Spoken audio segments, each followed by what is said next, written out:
என் வீட்டில் நீ நிற்கின்றாய், அதை நம்பாமல் என்னை கிள்ளிக் கொண்டேன். தோட்டத்தில் நீ நிற்கின்றாய், உனை பூவென்று எண்ணி கொய்யச் சென்றேன்.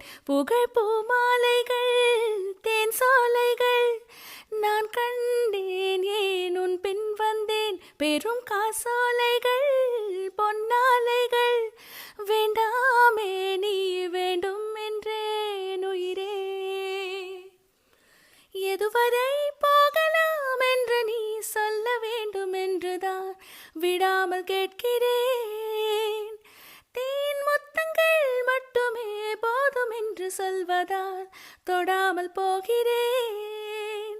பூங்காற்றே நீ வீசாதே, பூங்காற்றே நீ வீசாதே, நான் தான் உந்தன் விசிறி.